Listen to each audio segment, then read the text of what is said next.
Hello, everybody. Welcome to the MMA podcast from Talk Balls. I'm Anto. This lovely, handsome chap right there is Mick. So, Mick, how the hell are Very good, man. Very good. Just Saturday off. Being a lazy sod. Why not? we? I can tell by your hairdo. I'm sledging. I'm sledging today, mate. I'm sledging today. So big card tonight, mate. We've got Sean Jones, Cormier. We've got Tyrone Woodley fighting Damian Maia, and we also have Cyborg fighting Tanya Evinger. I'm pretty fucking excited. Not to mention we've got Don Cerrone fighting Robbie Lawler, which is probably going to be fight of the year. Like, even if you take all three of those title fights off, it's still a phenomenal card. 100% agree with you. That's how stacked that card is. Like, Cerrone and Lawler would headline 9 out of 10 cards throughout the year, like easily. Yeah. And then the Manoa card as well. The Manoa fight as well, man. Ozdemir. Interesting one. And what way do you think it's interesting? They're putting an awful lot on Ozdemir. John Jones not making. You're making an awful lot of John Jones not making the event. Yeah.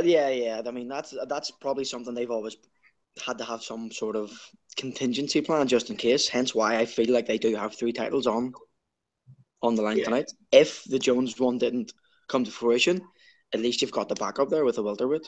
And I'm fucking stoked for Cyborg, man. I'm delighted. Well, there's big talk now that the UFC are going to actually offer a new contract, which makes sense because hers is an interesting one as well. It's not fights; it's a timeline contract. Yeah. I listened to her podcast, or no, it wasn't her. It was the Big Brown Breakdown, Broughton Show. Yeah. She was on it and she said it's timeline based. I think it's August. Yeah, she's expecting a new contract with this featherweight title. Yeah. And I think the UFC want to do like focus groups and see, right, Cyborg's brought us in this much business. Cyborg's doing this many numbers. And I think they keep putting on these cards where it's hard to tell if she's bringing in numbers. I know. Because this is going to be the buy rate in this one's going to be phenomenal anyway with what you've got. So you can't really point to Cyborg and kind of give her all the plaudits for that, because obviously it's going to be Jones and Cormier and everybody else. So it's whether or not she can headline a card. In Brazil, yes, no doubt. But can't she headline a card in America? She is from Miami now, isn't she? She lives now. She's a big following her. So she relocated about 2 years ago to Miami with Invicta, and then obviously you can tell the difference between Strikeforce Cyborg and UFC Cyborg. Media, she's fantastic now with media. Her English has improved. A story for you. Like, go for it. It's a bit of a bad one, but it's freaking hilarious. So we're doing the Football Weekly on Wednesday night, and for those who don't follow football, don't listen. But for those who do, get over to the Football Weekly. It's a good show.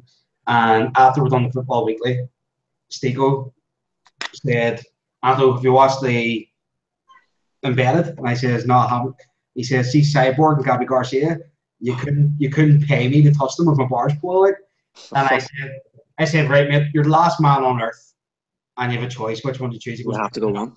He's like, mate, I would rather just palm her 5 friends, right? And I was like, right, okay. I says, the resulting child will cure cancer. Whatever one, the resultant child will find the cure for cancer. Do you know those exact words were? Fuck people with cancer. Yeah, that's bad. Like, man. You go, take one for the team. Cyborg, that's it. Cyborg, Gabby Garcia. Like, see, at the end of the day, they're flexible. Yeah.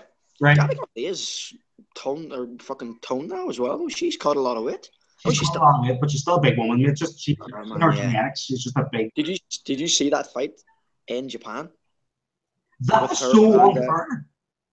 Who the hell sanctions those fights? Mate, that's a crazy word. That girl was tiny, so she was. There was like. Did you ever watch the one on YouTube? Watch it, folks. It's brilliant. Of the soccer mom. She's literally fighting in like a freaking outfit that you go out to dinner with, like with your husband, and she just turns up in the cage and gets battered by a full-time MMA girl. It's completely mauled. I don't get how these fights can kind of go ahead. It makes no sense. No, I agree with you. Makes no sense. Right, that's your card. Yes. Yeah. Right, mate. So first up with Berkman versus Dober. I like Berkman for this fight. Isn't he? If Berkman shows up the way he did when he was fighting World Series of Fighting, but my pick because I just think Berkman's kind of lost it a bit, is Dover. So what do you think? No, I wouldn't disagree with you as well. I'd like to see Berkman get a win because he has been around for an awful long time, but it's whether or not he can hang with the younger kids these days, and he probably can't. Well, he got the UFC on the basis that he beat John Fitch, and I don't think that's but all that great now. You know, like John Fitch now. It was a John Fitch on decline, so it was. It's not like he beat John Fitch at his peak. Yes, it was after he left UFC, so I wouldn't really give him much plaudits for that. Like, no, I would agree with you. Right, next up, mate. We'll fly through these prelims because it's really tough later on. Shelton versus Brooks. Mate, I like Shelton. I actually think Shelton's going to come out and utilize the jab to good effect. He's done it before. But Brooks can be a bit hard as nails when he wants to. Yeah, see, of all the weigh-ins, that was the only one that had a little bit of fire and a little bit of heat whenever they came face to face. Yeah, which is quite good to see. Shelton looked like a much bigger guy as well, so obviously he's going to use that to his advantage, like you said. But yeah, I would go Shelton with that. All right, Keelan Carr, Alibu, Babes. The babes. Don't know. I've never seen either of the girls fight. So you've never seen Keelan Carr? Keelan Carr's very, very good, mate. So because I know she's good, I'm going to pick her because I don't know the other girl. Yeah, that's a fair point. But I know Keelan Carr, and I think she's Russian. I think she's making her debut as well. So yeah. Just looking at them here, and I just don't know. I'm just moving up his card and going, I forgot how stacked this is. I know, exactly. So I have the next one's Feely versus Qatar. Really? I think Andre Touchy-Feely ain't as good as we thought he was going to be. Yeah, I was going to say that. So I'm thinking Qatar. Might take it. I think Andre Feely has good wild sort of style, a bit like Benavidez, a bit more rangy than Benavidez, but like similar sort of style to Benavidez. But without that cutting edge. Like, yeah, I'm not going to disagree with you in terms of what you said. He hasn't met the potential that a lot of people kind of put on him. I still think he will grind out a nice win tonight, but it's whether or not he's one of those ones now who's probably missed the boat in terms of fulfilling that stardom. Yeah. But yeah, I would go Feely, so I'm gonna go against Yi. Can't Yi. All right, yeah. All right. I will see you in fucking the batting cages in that one. Ortega. So yeah, Ortega and Moisiano. What do you think, mate? I like Ortega. I've always liked Ortega. Yeah, ditto. He's been in it for a long time, hasn't he? Like he has been doing it for quite a while too. So he's just one of those ones who just. I think he's 30 fucking fights under his belt or something like that. It's quite a few, like so. But no, I would go Ortega with this one. I think I'll join you in that there pick. Right. But it'd be nice to see if the old Ortega comes back because he was a wrecking ball. Yeah, right now it gets a bit spicy. Yes, now this is fun. Aljamain Sterling versus the much publicized post USADA. I know, man. So, this is the catch with, and is this the catch with because the Athletic Commission wouldn't sanction a fight at 135 because of health reasons? So, backstory to all this is, for those who don't know, the California State Athletic Commission has adopted the new rules. So, they're the first state to say... Sensible. They're the first ones to introduce that any company that wishes to do so can use the new weight classes, which is 165, 175, 185, 225. So, anybody wants to do them, utilize them, they're there. But what they also said was that if you've missed weight in that state before, that you will not be eligible to fight at that weight for a period of 12 to 24 months, I think, without showing that you can make weight. So your next fight has to be a catch weight, or you have to do a weight cut for them. Yeah. So Barrow's the first one to fall victim to this. So him and Sterling is at 140. 40? Yeah, 140. Long overdue.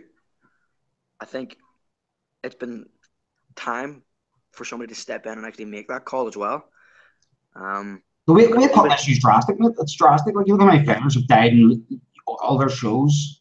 Yeah, and Barrow was one of the ones who pulled out of a fight as well because he collapsed after cutting weight. That was against TJ Dillashaw. Yeah, exactly. Like, so me and Mark and Stepdad were actually speaking about this last night. And it was the Carl Frampton missed weight by a pound. And whether you put it down to lack of professionalism, but it's people not fighting at their natural weight class. That's it. Like your guy fell. For those don't know, because people just you couldn't make this story up, by the way. Like, yeah, I'm not making this up. This is clean out of the movies. So the guy's cutting weight. Successfully weighs in overweight, and he's going for a shower after he weighs in. Slips in the shower, bangs his face off the wall on the floor on the way down. Breaks teeth, breaks his jaw, smashes his nose. 2 black eyes. This guy has already been through a fight. Exactly. Yeah. So Frampton, I think, I was chatting to my brother-in-law.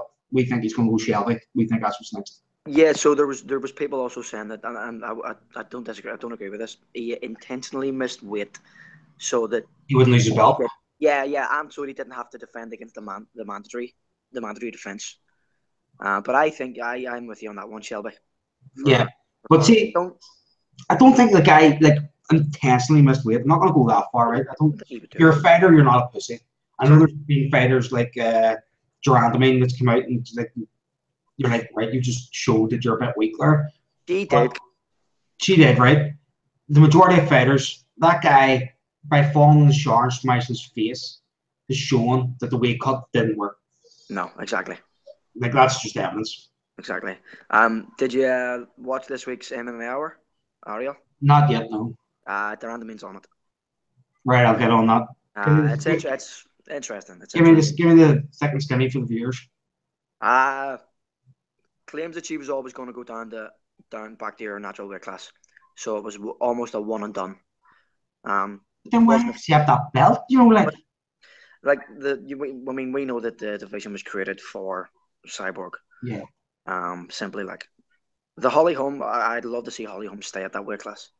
Oh, she looked all right against Durandamine, but Holly Holm at that time was going through some bad shit. Yeah, it's good to see she got that victory against Beth Correa, wasn't it? Beth Correa? Yeah, Beth Correa. Right, so who are we going for, mate? Starting up for Let's go back on topic here. Aljo, starting. I think it's going to be 2 down. I think Barao was doing steroids. I do like Barao. I mean, I like Barao, but I think he was doing steroids. He was doing something to enhance his performances. Because since you saw it, he's dropped. Yeah. Big fall from grace. Big fall from grace. And you can see it in his gut and stuff. He's not as hard. He's not as quick. You know, he had been on something because Anto, he was a fucking killer. Mate, do you remember the way he took Brad Pickett's back? I know, mate. I know. He was killing people, and then all of a sudden. But I'd like to see Aljo get a victory as well. I think Matt Serra trains him and Ray Longo as well. So he's got a lively corner there, and I always like seeing Matt Serra at UFC cards. Oh, mate, he cracks me up. Do you remember the one where Longo came in and they were doing the post interviews, and it was like, what happened to your eye there, Longo? And Matt Serra's like, I'll tell you what fucking happened. And King of fucking Queens happened. Mate, he's so James, give him a black fucking eye. He was just sitting munching on a pizza last week after post Weidman victory when Ariel Helwani was interviewing them, and Weidman's Matt Serra's just sitting there with a fucking big slice of pizza. Like, the guy's addicted. His podcast is really good as well. I enjoy it. But he's actually a fun guy.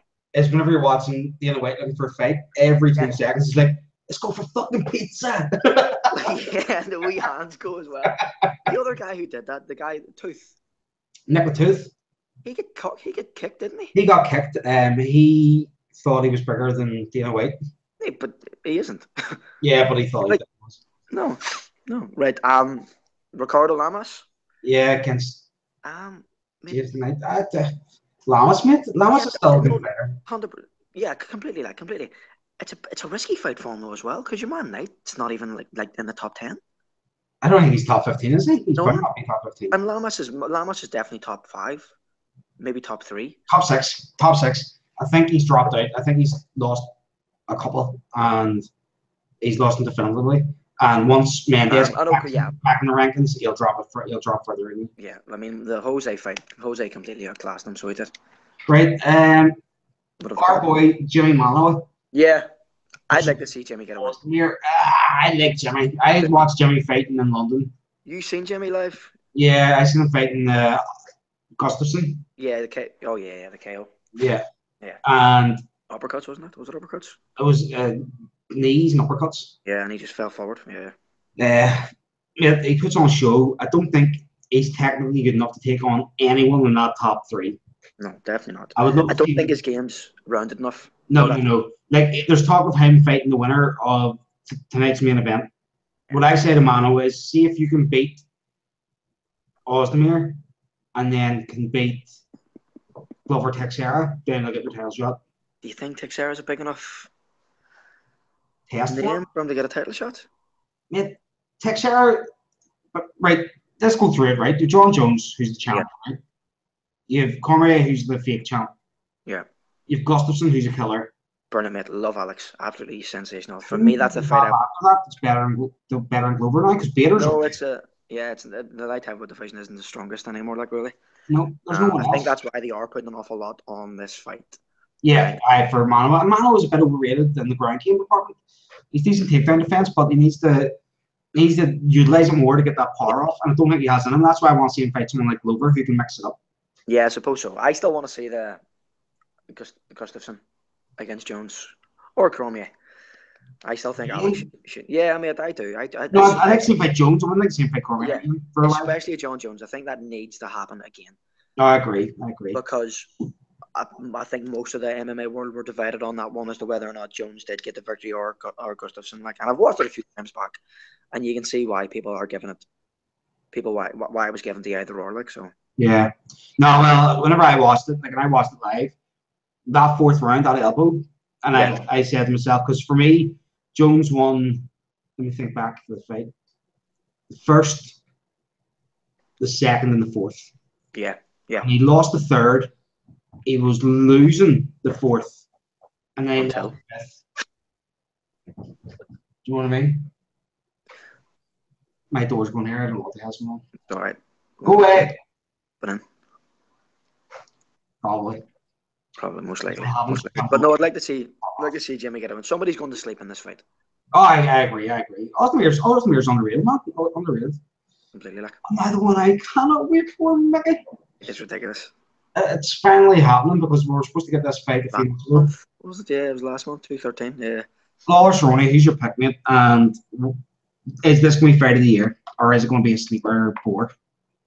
Fingers crossed, fight of the year, mate. Fingers crossed they both show up. Now, this is Lawler's first fight since he lost the title. So that's a year off, Anto. Yeah. And he needed that year, mate, because after the wars he had with Johnny Hendricks, McDonald, and then he went and lost the belt to Tyrone Woodley. I think he needed that year off. And he's changed camp over that. Yeah, because ATP, he had a fallout. I don't think it was a fallout more than he felt like ATT were back on Woodley more than him, and like he was the senior one. Yeah. So like whenever GSP was fighting Condit, that was Condit's camp, so he didn't have anything to do with Michael John. Yeah. And Michael John stayed out. He's like, listen, I'm not taking sides all year because we've had this issue with John Jones and Rashad Evans. We're not doing it anymore. So Lawler went and trained. Oh, where did he go? Kings? Is he at Kings MMA? That actually rings a bell. I think you're right. With Rafael Guerrero, I think. Am I even right there? I don't fucking know. I'm not gonna. But either way, like a year off is a long time, and this is a big fight, a big ask. Cerrone's one of the most frustrating fighters for me ever. Do you know why he's frustrated, man? He makes poor decisions. Yeah, man, he's so like his knockouts are just the epitome of highlight reels. Are sensational, like. But then every time he gets to that, like, look at his fight against Dos Anjos, his balls fell right off. Yeah. You know what I mean? When he finally does put that run together, 3, 4, 5 wins, then he gets a title shot, shit himself. And even the Diaz fight was a big fight for him a few years ago, and it was literally Diaz just outboxed him 1-2, 1-2, 1-2 for 3 rounds. I think Diaz broke the record for most punches in a fight. Yeah. 3-round fight. I don't know who I'll want to win this fight because I do like both. Who do you think will, though? I'm leaning possibly more towards Lawler. Yeah. The power difference can be too big there. Yeah. Unless, like, do they stay up? Does it go to the ground? Lawler's not going to take him down.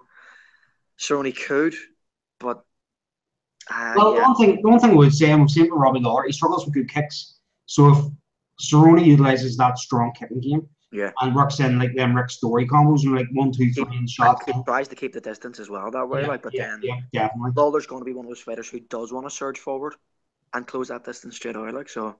And you see the other side of it is as well. Cerrone, I always find a bit liable to like them lunch hooks. Aye, yeah. Which is fucking Lawler's bread and butter. So I think Lawler's going to win. I would like to see Cerrone win because I think Cerrone's a badass. That guy is just a fighter. I love that guy. He's brilliant, so he is. Like the cheer he got during the press conference when he just walked out, everybody went fucking mental for me. You can see that. Like, he is one of the most likable characters in the UFC. I agree, mate, 100%. 100%. Right, so next up, mate. Babe. Mismatch. Cyborg and Avenger. It is, mate. Like, Avenger's getting absolutely zero chance. Zero chance. Like, and it is, and she did even say this today, it's technically a super fight. Yeah, you're talking about the 135 champion from Invicta fighting the 145. Formally. Champion and because she did relinquish her Invicta title. I don't think Megan Anderson was the first to take that title. I think it might have been somebody else in between. But technically it is a super fight because you've got two champions at two different weight classes. But yet again, it's Avenger fighting out of her weight class. Yeah. So the UFC need to think about this. All they're doing is plucking 135ers up. So in order for that weight class to kind of have a little bit more depth, what the fuck happens? Well, I see. It is a mismatch completely. Cyborg's going to go through her. What I think the UFC are going to do is play the waiting game on this one, right? They need more divisions. They are putting on more events now than ever. Yeah. And I know that like having a roster of say 400 fighters, I think it usually stands up. To fulfill all their international duties and likes of the Ultimate Fighters and Fight Pass cards and fucking Fox cards and man, they need 600. Yeah. I think the women are the way to go. And like, was Josh Barnett and Joe Rogan says he doesn't like women fighting? Yeah. Like they did a podcast about him 6 weeks ago, didn't they? Yeah. What an ignorant stance, man. And like the chicks fucking bring it, man. Them women fight their hardest and like they've as much to fight for as the men, like Gegard Mousasi said exactly the same thing. Yes, no, it was Gegard. It was Gegard. That's who I was thinking of. Gegard said no. Did Barnett say that, or was it just Gegard? He said it in MMA. Gegard said it in MMA. He said flat out, no interest. And I was like, Gegard, what the fuck, man? And I think he trains with Joanna. Yeah. Joanna. He did before she jumped camp. Yeah, and he just flat out went, no, I have no interest in seeing girl fighting. It's like, I'm like, don't get me wrong, right? I'm the most non-racist person in the world. It's such a Muslim view. Yeah, I suppose. Like in the sense of if he's coming with that religious background, looking at that, then I can kind of go right. I can see where you're coming from in your head. Yeah. As a fighter and as a man of, like, I know he's born in Armenia, but he grew up in fucking Netherlands, which is the most free thought country in Europe. Exactly. Where's he getting these views from? You would think he wouldn't be narrow-minded like that. No, I really wouldn't. Right? Cyborg.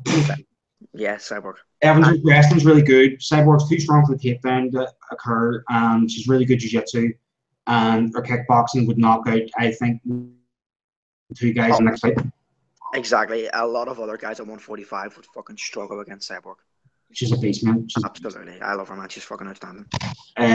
I'll even pick the round. First round, not good. Oh, God, straight away. Like. This is an interesting. Yeah. Maya Woodley. I like Maya. I would like Woodley to overcommit to a shot. But then, if Maya wins, we're going to see Maya against GSP. Who the fuck wants to see Maya fight GSP again? But I don't want to see Woodley fight GSP. I think Woodley's just going to walk through GSP. I think Woodley's going to walk through Maya tonight. I agree. No, that's what I was getting at, right? Woodley's power's too big. His wrestling's too strong. Maya's not getting the takedown. His box is not good enough. No, definitely not. Like if he even attempts to stand an exchange with Woodley, he murks people when he does get that explosive power. Like and it's something. And this, I'm very on the fence with Woodley. I don't like him. He's not a likable character, and it's not that. I don't think. You see, whenever it comes against guys like Carlos Condit and the knee popped and all, right? And I'm like going, right, the knees popped. Well, he was like, I caused that. And we're like, yeah, but he kind of like went over a wee bit before that. You kicked him and then hurt him. Yes, you win the fight. But I was like, Condit wasn't losing that fight. No, he wasn't. You know, But like, it's the same with Michael Chandler and the guy who won it. I forget his name, who won the title in Bellator MSG. He said, I did that. What do you call that guy? Yeah, that guy's like, oh, it's bucket down at Ring of Wisdom. What did you call that guy? I'll find out. We're going to find that out. I'm going to have to grab this poisoning, like an absolute amateur, because it's bucking down at the heavens. Mickey, entertain our guests. Entertain our guests. Take your clothes off, mate. No, mate. Brent Primus. Bellator. Yeah, it was MSG. Said in the post-fight press conference he had been working on those leg kicks to injure opponents. And completely disagree, dude. Michael Chandler, freak accident, rolled his ankle, and it was stopped by the doctors. That's it, dude. But Chandler will get a rematch straight away with Anto. Anto, I know you're going to watch this back, of course, and listen to my opinion on this. Chandler will get a rematch straight away and most likely storm through Brent Primus, because I think he even floored him when his ankle was banjaxed. So, but in fairness to Primus, 8-0, not bad. And 1, 2, 3, 4, 5, 6 fights in Bellator. So yeah, deserve a champion in terms of what he's did with Bellator. And that the MSG card, man, for me was pretty successful as well. Apart from the dinosaurs headlining it with fucking Stonin and Vanderlei. For me, the Mitrione and Fedor probably should have headlined that. Bigger fight on the card. Obviously, Fedor massive name yet again. One of those fighters, as we were speaking about prior to the podcast going live, BJ Penn need to call it quits completely. They've nothing else to prove. And I know Fedor keeps saying, "Oh, I'm a fighter. I just want to fight." No, man, you've nothing to prove. Hang it up. Mitrione and him. Interest. I'm talking about the MSG. Look at the rain. Oh my god, man, are you fucking serious? Are you kidding me, man? Oh, dude. Holy shit. Beautiful Belfast weather then, A bit of thunder. Mate, that's insane. I was saying about that. I linked the Chandler. What we were speaking about? We were speaking about Chandler. Who beat him again? Brett. Yes. He only had like 8 fights. 8-0. 8-0. Unbeaten, like. Crazy. But it'll be a rematch straight away for Chandler. Fucking freezing now. I think Price. I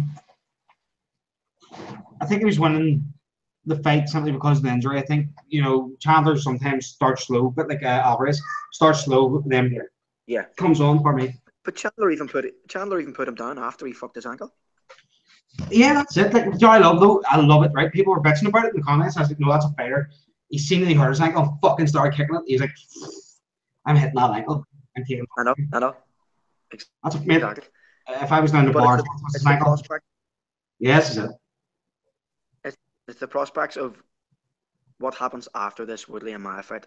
And we were speaking about Woodley and his personality. He's one of those guys who feels like he should have that attention and that respect and that love from the fans without actually earning it. Because in some of his recent interviews with Helwani on MMA, he was speaking about how he's not the most popular person in the world. Yeah. It doesn't come across that way at all. Yeah. You know what I mean? Change your tune, son. He's not the most likable candidate, but I think he's going to go through Maya tonight. And I do like Damian Maya, and it's good to see him finally get this fucking title shot. After the only other person with a win streak as long as his 4 title shot that never got one was Jim Miller, I think. Exactly, fucking hell. And his win against Masvidal was brilliant as well. Do you know what I love about what Woodley's doing though for this fight? Did you see the way he's training and everything he trains in has a backpack with weights on it? That's the amount of weight of Damian Maya. Fuck me. It's interesting that Woodley's last 3, and well, if you go count this, 3 fights have been, and Thompson, I know we got the rematch, were against people who are like specialists in a specific area. Yeah. Maya, BJJ, Thompson, with his striking, and Woodley was still able to stifle that and show he is a fucking rounded fighter. Like, and who was the only was it Nate Marquardt? Marquardt was Uriah. Marquardt and Rory McDonald were the last to beat him. Why am I thinking Uriah Hall beat him? That wouldn't make sense, would it? Uriah Hall fights at middleweight, and he beat Musasi. That's what it was. Gegard. It was Gegard. That's right. Oh, because they rematched that, didn't they? Though. Yeah, and then Musasi's. Yeah, it was tough. I think Woodley's going to win the fight. I think it's going to be maybe 2 rounds tops. Yeah.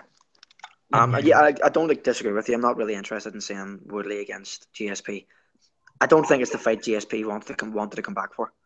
No, he wants a big fight, and like at the end of the day, I think Woodley doesn't sell tickets, and even Woodley knows that. That's why Woodley's giving shit about the fans. He's like, exactly. I want pay-per-view points, so give him pay-per-view points. GSP's coming back. He doesn't need the money, but he likes money. Of course he does. Everybody likes money, and he's all about legacy. GSP wanted that. I'm convinced GSP's plan was, I want the middleweight belt, and then I'll fight Conor McGregor for the lightweight belt, and I'll bypass 170. Mate, imagine that, like. Imagine the pay-per-view, right? Fuck Mayweather McGregor, right? I'm telling you now, see, GSP fought fucking Conor McGregor. Be huge. And it's all UFC money, so I'm sure they'll look at that, making that. But they could even do that, like, hypothetically, Woodley beats Maya, GSP beats Woodley. Conor, would he jump up? Fucking right, he would jump up. He would jump up, or else GSP's always talked about, I can make 155. Man, it's a big cut, like. Yeah, but don't forget that guy has a lot of muscle mass, so like he just drops muscle mass. When did he fight? It was BJ Penn that went up. The 170 at UFC. Yeah. So GSP never went down. No. He's always fought at 170, hasn't he? He's always fought 170, but like there's interviews, historical interviews in MMA or anything with him and Zahabi both saying like we're contemplating 155. Getting down. Even whenever people were talking about Daniel Silva's super fight. Yeah. He was like, I don't know if I'm going to 185, and that's a big jump up. The guys are a lot taller and everything. He's like, I'm quite small for a welterweight, which GSP is. I was like, if I cut my muscle mass, I could fight 155. Yeah, it'll be more. He was like, why would I go to 185 to fight Anderson Silva whenever I go to 155 and fight Frankie Edgar, I think it was then, or Benson Henderson? No, we're on Frankie. It's a more logical cut because he's not sacrificing height, reach, physical strength, because he will be the stronger guy. And like, don't get me wrong, I know he fancies himself against Bisping. I think Bisping would have just been too big for him and too strong. And like, yes, Bisping's susceptible to takedown, but he has great hips and gets back to his feet really well. And yeah, I think you reckon Bisping could just bully him about the cage. Yeah, I really thought it was a bad fight for GSP. So don't get me wrong, I probably wouldn't pick GSP because I love the guy. But I love Bisping. Like, I think his fighting style is like a bad mix for GSP. So he's one of those fighters, Bisping. You love to hit him. I just love him as United supporter. Yeah. Right. So we're both picking Woodley. Next up, mate, the main event finally happening until somebody breaks their toe. Well, yeah. That's still a few hours to go. So, Cormier Jones, what's your thoughts? Head says Jones. Heart says Cormier. All right, explain that for me, mate. What's your? I've been one of the biggest fans of John Jones way back. I remember telling a lot of people back home about him. Check out this guy. He continually redefines what it is to be a mixed martial artist in that cage for me. What he does every single time he steps in foot and steps in that octagon is fucking different. Yeah. So I've been one of the biggest fans of him. But his attitude changed drastically after he won the title against Shogun. I feel like we've seen a very different Jones. Look at how he finished Machida and just dropped him. Yeah. Things like that he never had in his personality prior to having the title. I don't know, man. It was always there. Like you look at whenever he fought the likes of Matyashenko and the likes of what do you call him? Matt Hamill. Like, you look at that ground pound, you look at the efficiencies, the dark side, the dark John Jones. And I didn't like John Jones back then because of the goody two-shoe stuff. I loved him as a fighter, but I was like, his personality sucks. You know, I'm happy with him. I'm like, mate, you work away. Like, it suits his character now, just being the bad guy. Yeah. It is. Just hold your hands up and go, yep, made mistakes. Oh, well. You know what I mean? It does suit him a lot better being that, like, because these two and some of the promo stuff they've had in the last kind of month. It's like something out of WWE. Yeah, It's not. It's not. It's real life, and they're going to literally get in a batter each other. Like, I do feel like Jones is going to beat him tonight. What way do you think he's going to beat him tonight? I agree with you. I think he's going to finish. I said that's right, but not striking. I think he'll submit him. Do you think he has nothing to keep Cormier down? Because he took him down, but he never kept him down. No, he didn't, but he took him down an awful lot. Like four takedowns. Yeah, I do think Jones will finish Cormier, and it'll be hard to see. I think if DC loses tonight, he could call quits. I think if DC wins tonight, he calls quits. Or he goes up. And maybe you had this conversation before about who's the greatest heavyweight. Yeah. I think Cormier is the greatest heavyweight. Do you know, like, did you see that thing I put up on Facebook about the football from last season about Premier League? And within 13 games, everybody had beaten everybody. Oh, fuck me. Is that actually true? Yeah. So within 13 games, everybody had lost to somebody. No way. And you could literally trace it right around in a big circle. So if you go on my Facebook, it's on there. Okay. But if you look at the heavyweights, if you track who's beating who, Cormier's beating everyone. Yeah. Yeah, he has. Like, because if you go back to his Strikeforce days with the Strikeforce heavyweight Grand Prix, who he had to beat. Barnett and Silva.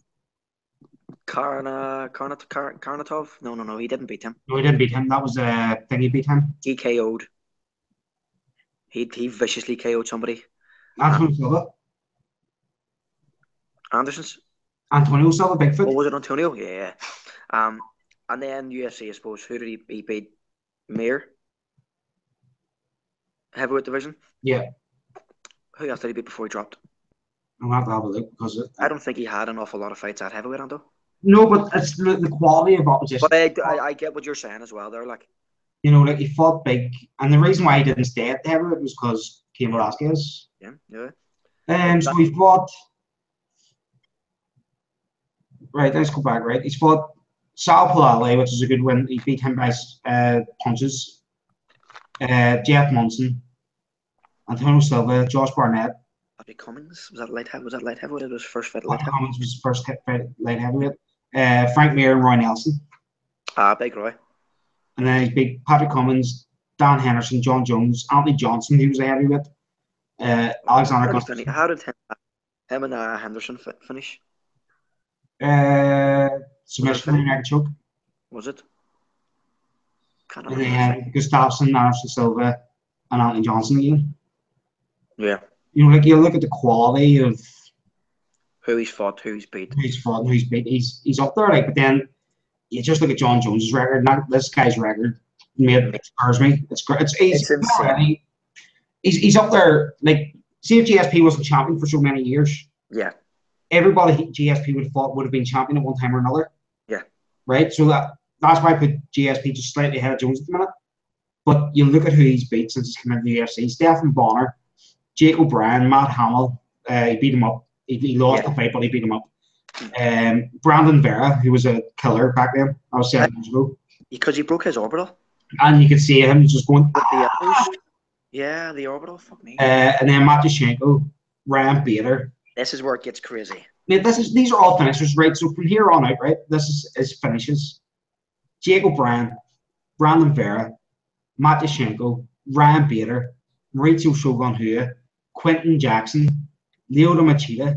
They were all submissions, those two. Yeah, they were all submissions. They had a decision against Rashad, and they submitted Vitor Belfort, Chael Sonnen, and now he's had 3 decisions in a row. But you look at 4 decisions in a row, but you look at Gustafsson, I know, Daniel Cormier, and Overton Fruit, and none of them fights except for Gustafsson, they look in danger.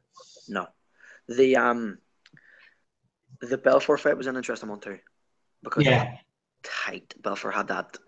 That was super. I mean, I remember sitting in my chair, just yeah. You know, like fairy taleism. I wanted Belfort to tap it. Yeah. You know, but like I love John Jones, mate. So yeah, I think John Jones is going to beat Cormier, and I think it's going to be quite convincing. I just don't know if it's going to be that leaning. Like he was leaning on Cormier's neck an awful lot to tire him out and tire out that upper body because like Cormier's soft, you know, like so he's going to tire. I think this time he's going to concentrate on the leg kicks and take away Cormier's like stand-ups gotten good. So I think stand up take away them lunging punches and take away the wrestling, just leg kicks. And you're going to see a lot of oblique kicks. And you're going to see Cormier panic and shoot for takedowns, and they're not going to work. And he didn't take him down did he take him down once in the 5th round? No, he didn't take him down at all. Like, I might take him down at all. And these are the difference. Cormier is the collegiate wrestler, Olympic wrestler. Yeah. You know what I mean? And couldn't take Jones down at all. Put like this, right? Prior, and I think this is right, prior to John Jones, Cormier had never been taken down in the UFC. By anybody. Now, and his takedowns defended because Gustafsson took him down as well. Yeah. John Jones has 94.59 average of takedowns. Fuck me. Defense, and then a 52.17 takedown accuracy. Who's taking Jones down? Would Chael Sonnen have taken him down? No, Chael Sonnen got fucking smashed, mate. Fuck his toe, isn't it? I think it was Gustafsson took Jones down. Oh god, of course it would have been. Yeah. And Jones averages 2.25 takedowns a fight, right? DC averages 1.92. His takedown accuracy is 10 points lower than Jones at 42.86. And takedowns defended are 78.57. Fuck me, man. That's telling. Like, and that guy's an Olympic wrestler, you know? Exactly. Right. Fingers crossed this fucking card lives up to expectations. I would agree with you there. Because on paper, has there been a better MMA card put together? Not in a while. There has been better cards. I'd be hard pressed to remember what the numbers are and stuff. I was having a wee look back actually because I remember there was a Strikeforce card, Dan Henderson and Babalu 2. And let me try and find it because that card, Henderson and Babalu, it was more so I remember watching it the day after and it was finish left, right, and centre. Yeah. Robbie Lawler KO'd Matt Lidland, Antonio Silva KO'd Mike Kyle, Paul Daly, Scott Smith, and Henderson against Babalu. And it was one of the most exciting. I remember watching it after thinking, I think that's what actually got me watching Strikeforce as well as UFC was that card. Yeah. Thinking, fuck me. You know, they actually, because Patrick Cummins fought in that card. I've got a good card here as well. Nick Diaz, Paul Daly, Gilbert Melendez, Tatsuya Kawajiri, Gegard Mousasi, Keith Jardine, Shinya Eli Beerbone. Fuck me. That was the ridiculous finish with Daly and Diaz. That's my favourite round of all time. Yeah, it was fucking insane. Where was that? Was that in 2011? Yes, have it. San Diego. It was just... Oh, man, that was 2 titles. Fuck me. Mate, that is a good... That is a good card. That was crazy card. I'm just trying to think. Wild cards. What else do you... Right. Elephant in the room. We spoke about it plenty of times. Over text. Mayweather and McGregor. All right, I've got interesting viewpoints on this. A lot of boxing fans don't agree with me. A lot of MMA fans do agree with me, or some don't. Or Can I just say, interject? Are we both coming from the background where we were boxing fans first? Oh, man, I grew up watching Tyson. I watched every Ali. Yeah, right. I watched Sugar Ray. I watched Marciano. I watched Martini. Because this is what a lot of people I've been speaking about, and I just don't bother talking about it anymore. Is they just think, oh, you're just an MMA guy. You're a McGregor fan. You don't really know shit. I was a boxing fan first, man. Yeah. And we used to have fucking we used to have house parties. You go to Fergus McGuigan's house and watch Mayweather and De La Hoya fighting. I was the only guy who would actually want the Mayweather to win. Yeah. Always on Mayweather's side. Like, no. So it's good coming from both standpoints of MMA. Both standpoints where I'm a combat sports fan. I watch Olympic wrestling. I watch karate. I watch taekwondo. If somebody's kicking or hitting somebody or wrestling somebody around, I'm watching. You're gonna be. I have an interesting point of view that people aren't really talking about, which is annoying me. So like the purists are talking about it, but a lot of the fans that are like, oh, this is McGregor, and they're like, you're a McGregor fan, you're not even a mixed martial arts fan. Exactly.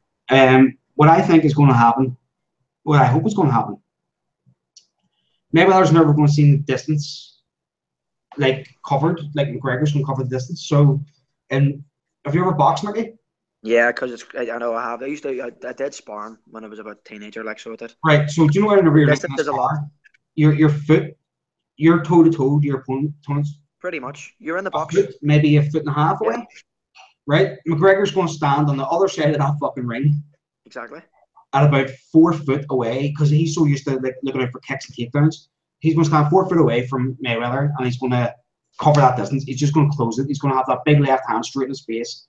He's going to show sideward stances more than like a box. Like a lot of boxers would be like this. Yeah. McGregor can literally stand for one side. Karate stance almost. Karate stance, or he can stand in that wide leg stance, but with the body quite straight. He's going to give Mayweather a lot of different looks that Mayweather's never going to see before. And like he says, I've brought in a couple of MMA guys, and name these guys, and I said, they're boxers. You know, like McGregor's not a boxer. People forget, yes, McGregor boxed, but a lot of his fighting's based on Taekwondo. So if he can close the distance in such a way to land that big left, or smash him with a right knee in the left, or like use pick shots, don't get me wrong, he needs to do it in the first 2 to 3 rounds, because if he doesn't, Mayweather pick him out. Yeah. And then Mayweather. So my pick for the fight is where people are like, right, why did you say all that shit about McGregor? Why I say all that about McGregor is because I think McGregor has a chance. And people, of course he doesn't. People saying he doesn't have a chance. It's bullshit. I agree. It's just ignorant. So I say all that to paint the picture of, listen, he's going to give Mayweather stuff he's never seen before. He's a lefty. Yeah. He's bigger. He's stronger. He's faster. He's going to be coming from all sorts of angles as well. Yeah. That you're never. He's not going to be your traditional boxing angle. No, even the MMA guys see these angles and are like, what the fuck is happening here? I know. Right, so here's my pick. I don't like to say it, but here's my pick. I think Mayweather's going to TKO him round 9 because McGregor's going to get tired. Finish him. I think he can finish him round 9 because he's going to get tired. Round 9 or 10, I think McGregor will wing big shots, eat a few jabs, get it in the body, tire out. On the other hand, if McGregor touches him, round 3, it's over. What do you think? Yeah, it is. He needs to land those shots. And it was somebody was doing a breakdown the other day. It was Dan Hardy. He's brilliant. Was doing a breakdown. He's fucking phenomenal. So he's like, and he was showing the difference in terms of MMA gloves against boxing gloves. Yeah, where your whole face is covered. So it's whether or not he can break that guard. He was also saying something that was quite interesting about Mayweather or McGregor being a counter puncher. But Mayweather's that quick. Can you counter with Mayweather? So he's going to have to maybe readapt and don't rely on your counter with Mayweather, because potentially he's going to be that slick. He will be able to get in and out. Yeah. I don't think he will. I don't think McGregor or Mayweather's going to be quick enough to get in and out before Conor hits him. Yeah. I'd love to see McGregor win. Like, I really would. Well, I'd love to see him shock the world. If McGregor wins, I'm getting a big tricolor on my leg with, if one of us goes to war, we all go to war. We all go to war. The one thing I don't want to see is, I can't see Mayweather finishing him. I can't. I just don't think he has it in him anymore. His last finish was it Cotto, and that wasn't even a. No, it wasn't finished. It was Ortiz, and it was dirty bastard. That was a fucking botch central. So it was like, that's what the referee. I can't believe the referee let that happen. Like, the guy was like about to shake his hand, like. Because Mayweather landed one punch, and Ortiz is looking at the ref like, yeah, what the fuck? Like, I was shaking his hand. Yeah, but don't get me wrong, the referee said fight, so. Exactly. But what does Conor do after this? Conor wins. Right. What do you do? Conor wins. Conor fights whoever he wants in the UFC for major money. Maybe the first double-figure UFC paycheck, because boxing fans will want to see him. Yeah. And I hope the fuck that the fight he gets is Mayweather in a cage, because Mayweather says he'll do it. So, call him out as bullshit. I doubt it will. I don't think it will. But I'll call him out as bullshit and go, do you know what, man? Come on, man. Do you know, like... Come on into my world. Oh, you would get destroyed. Like, I don't know, man. If you want to do 4-inch gloves, then let's do it. I can fight you in the street or the cage. And then McGregor's laughing. I'm going, come on, man. Exactly. Like, James Toney. Do you really think James Toney did any MMA training for that Randy Couture fight? It showed you him doing like a wrestling video, didn't it? It was the ATT. But all Couture did was drop down and grab his ankle. Ankle pick him. Like, seriously. Mate, Seriously. I haven't wrestled in my life, and I have fought guys in jiu-jitsu and stuff, and they go for an ankle pick. I never been ankle picked. No, mate, I don't think it's like This is against black belts and brown belts. These yeah, guys going for ankle pick, and I'm like, what the fuck are you doing, man? it's like Pat Miletich was submitted with a wee bulldog one. That's right, Carl Newton. Yeah, it's like one of those things that should never happen. Yeah. Like, wait a minute, how did you get yourself in that position? That's it, you're a pro fighter. Yeah, exactly. Conor has of course, he has the potential to fucking shock the world, and that's what I would like to see. We are in an advantageous position where we've heard a lot of different analytical points on it from fucking people like Larry Merchant chipping in, claiming that he doesn't know who McGregor is. Who was it? Tyson this week said Mayweather's going to kill him. For me, they're just ignorant point of views. It's can't say. It's ended up being what I hoped it wasn't going to be, right? I just hope there's enough combat fans out there to like appreciate both sports and appreciate the nuances of both sports and appreciate that both guys have a fucking like, don't get me wrong, Mayweather, because it's within a strict set of rules, Mayweather has the bigger chance by a good 95%. But saying that McGregor has no chance is ignorant. Yeah. Especially whenever you've seen what he's done to people. You know, like with his Nazi coming out and saying his power's not scary. Nazi's been there with some fucking scary guys. You were like, yeah, it was Brenton Chubb's podcast the other day. He did say he's got reasonable power, he's got respectable power, but he doesn't have that stunning power. But do you think they're going all out at each other in sparring? You know I think so, because I think Nazi and McGregor had a few words before. Oh God, they did, because there was a wee bit of heat between them. So there is, and it's good. I'm glad he's brought in somebody as technical as Malignaggi as well, because he's he's brilliant. So he is like. I'm surprised they didn't bring in the likes of Amir Khan. Because he still has that speed. But it's not only that, he's trained with like all them guys. He's trained with Pacquiao. He's trained with I think he trained with Mayweather a couple of times years ago. You know, like he's a pedigree boxer. He's UK based. He's like fucking plane hop away from Dublin. You know. I don't know, but sure, he's in Vegas, isn't he training? I know he is, but like whenever he was training, could have did it before. Whenever the fight was announced, at least. Yeah. Try and catch up. And like over here, he was training, training with Conlon and Barnes, and you're like, yeah, Conlon and Barnes are great prospects of fighters. They're not fucking fighters yet, you know. They're not like you be training with the likes of fucking Frotch and you know, like go out and get yourself beat up. Yeah, exactly. Like one thing I was looking at as well, and it's a bit of an outlandish thing to say. Okay, Mayweather's 49-0. That gives Conor a fuck ton of footage.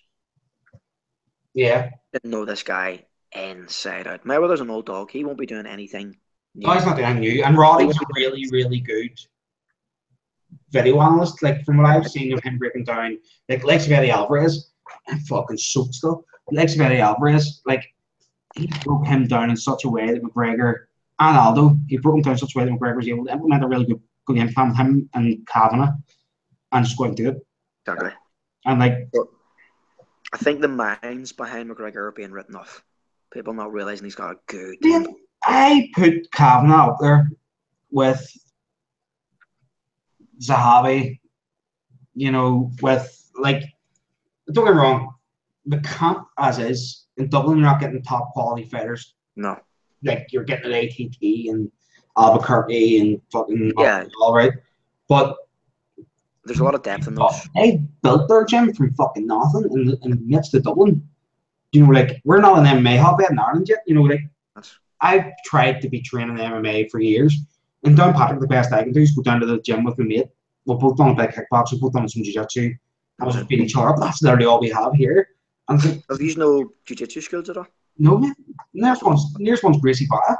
Serious? Yeah. You know, like we have like 20,000 people in Downpatrick in the immediate area, and there's not one MMA gym. Fuck me, man.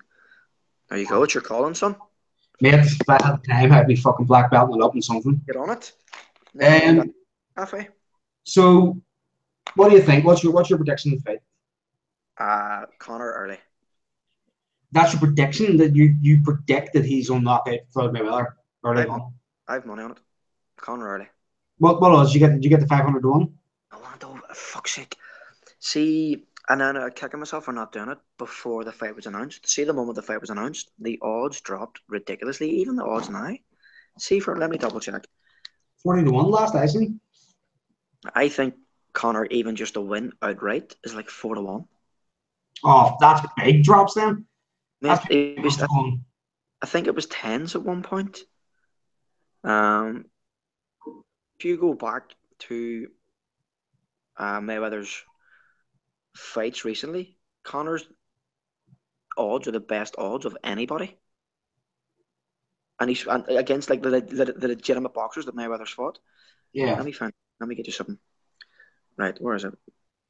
9 to 2.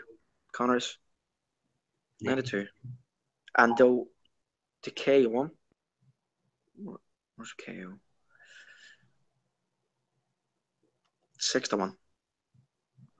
Jeez. Mayweather, you think Mayweather might finish him? Oh, fuck me. 4 to 6. Thought you would have got better odds on that. There's no money on that at all. But I did Conor early because I do think he's going to want to go out and just murk him.